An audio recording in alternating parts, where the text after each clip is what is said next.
Audio is everything.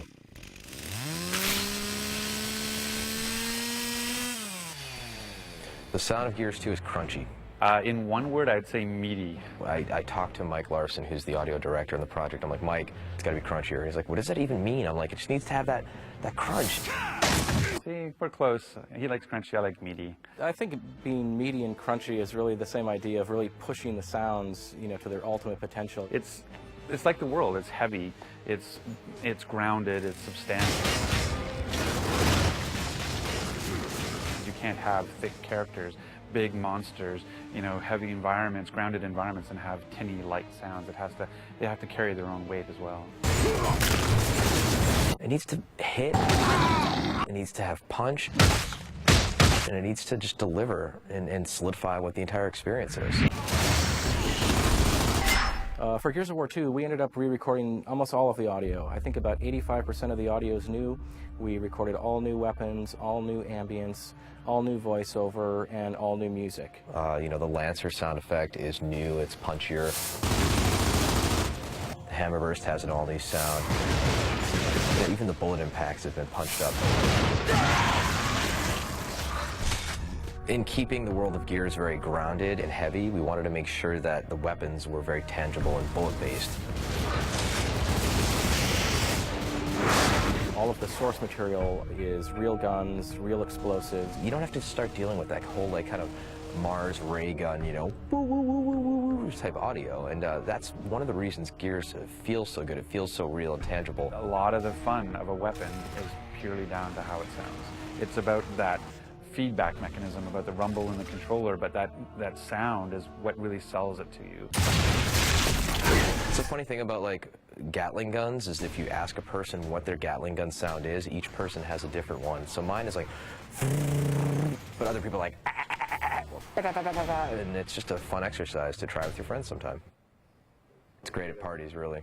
Well, the Gatling gun is one of those stories where Cliff really had a lot to do with it. There's certain sounds in the game where he really wants it a certain way. Mike Larson and I basically just went back and forth 5 or 6 times on the Mulcher to try and get the perfect audio. It was never good enough. It was always like, no, it sounds too much like a drum, or it sounds too much like a card in the spoke of a bike wheel. It's a heavy gun.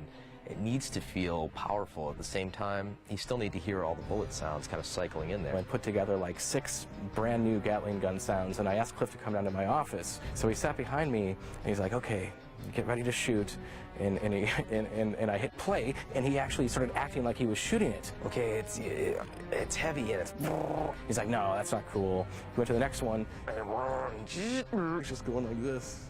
By the 3rd or 4th one, he's like, yes, that's it. And so he actually was imitating, the usage of it, to help him conceptualize, its sound within its context before it was actually put in the game. And that's how we ended up defining the final sound of the Gatling gun.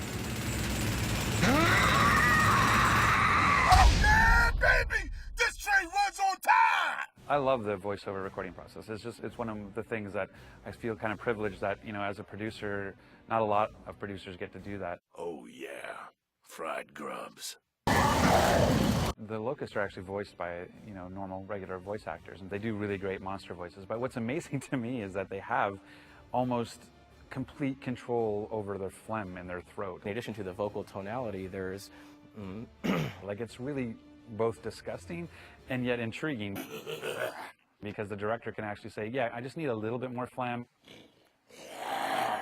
or a little less phlegm, and they can do this really strange, they just bring it out of nowhere and do this amazing stuff that basically sounds really cool. You don't even need processing, but when you're done, you pretty well want to throw up. Yeah!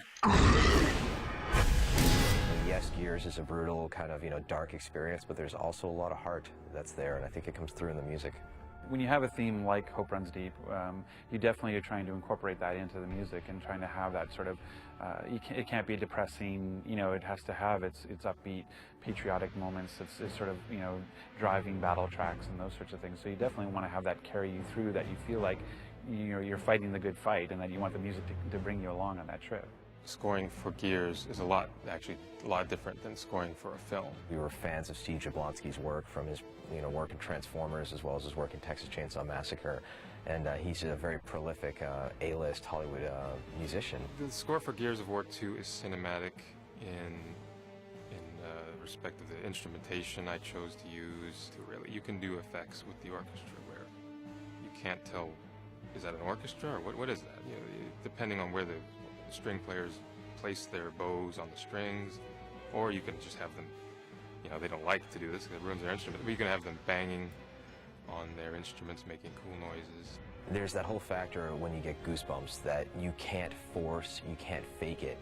And once we had acquired some of the early tracks from Steve Jablonsky, I put it in my little memory card. I put it in my car. I was driving home one day, and wonderful afternoon, top down, game's looking great, feeling good, and the music started building to a crescendo. And I looked down at my arm and I actually caught myself getting goosebumps. And I swear to God, you can't fake that. You can't force that.